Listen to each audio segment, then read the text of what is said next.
दिल्ली में बनने वाले केदारनाथ मंदिर पर ज्योतिर्मठ के शंकराचार्य स्वामी अविमुक्तेश्वरानंद ने आरोप लगाया कि केदारनाथ में सोना घोटाला हुआ है। उस मुद्दे को क्यों नहीं उठाया जाता? वहां घोटाला करने के बाद अब दिल्ली में केदारनाथ बनेगा और फिर एक और घोटाला होगा। केदारनाथ से 228 किलो सोना गायब है, कोई जांच शुरू नहीं है। इसके लिए कौन जिम्मेदार है? अब वे कह रहे हैं कि दिल्ली में केदारनाथ बनाएंगे। स्वामी अविमुक्तेश्वरानंद ने कहा कि ऐसा नहीं हो सकता। मुंबई में शिवसेना यूबीटी प्रमुख उद्धव ठाकरे के आवास से बाहर निकलने के बाद ज्योतिर्मठ के शंकराचार्य स्वामी अविमुक्तेश्वरानंद ने साफ कहा कि दिल्ली में केदारनाथ मंदिर का निर्माण नहीं हो सकता है। उन्होंने कहा कि हम हिंदू धर्म को मानते हैं।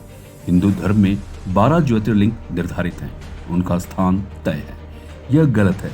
केदारनाथ में 228 किलो सोने का घोटाला हुआ है, किसी को इसकी परवाह नहीं है। एक सवाल के जवाब में उन्होंने कहा कि वह पीएम मोदी के दुश्मन नहीं है, बल्कि पीएम मोदी के शुभचिंतक हैं। केदारम हिमवत पृष्ठे, जो केदार है वो हिमालय के पृष्ठभाग में है, माने हिमालय में केदार है।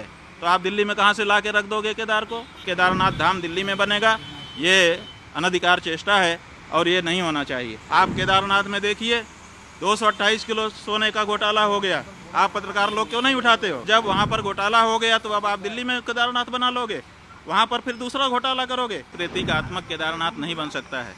हमारे यहाँ शिव पुराण में 12 ज्योतिर्लिंग का व्याख्यान किया गया है। बताया गया है कि 12 ज्योतिर्लिंग होते हैं। 12 ज्योतिर्लिंगों के जहाँ नाम बताए गए हैं वहीं पर उनका पता भी बता दिया गया है।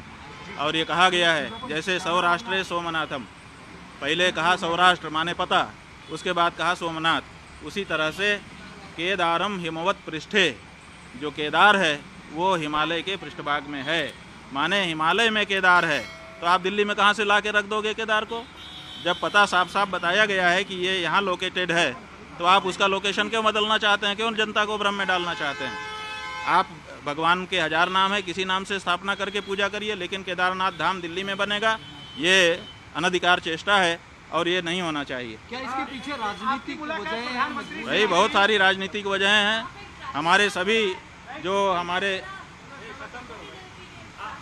हमारे धर्म स्थान हैं वहाँ पर राजनीति वाले प्रवेश कर रहे हैं और अब हमारे धर्म स्थान में जहाँ प्रवेश करने में दिक्कत हो रही है। आप केदारनाथ में देखिए 228 किलो सोने का घोटाला हो गया। आप पत्रकार लोग क्यों नहीं उठाते हो? तो जब वहाँ पर घोटाला हो गया तो अब आप दिल्ली में केदारनाथ बना लोगे, वहाँ पर फिर दूसरा घोटाला करोगे। 228 किलो सोना केदारनाथ से गायब कर दिया गया। ये कहाँ का नियम है? क्यों नहीं उठाते हो प्रेस वाले इस बात को? आज तक कोई जांच तक नहीं बैठाई गई। 228 किलो सोना का घोटाला केदारनाथ में हो गया। कौन जिम्मेदार है? क्यों इस बारे में जांच नहीं होती है? क्यों भाई इस बारे में निर्णय नहीं होता है? और अब आप कहेंगे हम दिल्ली में ही केदारनाथ बना लेंगे, ये नहीं हो सकता। CEN न्यूज, देश प्रदेश की ताजा तरीन खबरों के लिए CEN न्यूज को सब्सक्राइब करें और रहें पल पल की खबर से हर पल बाखबर।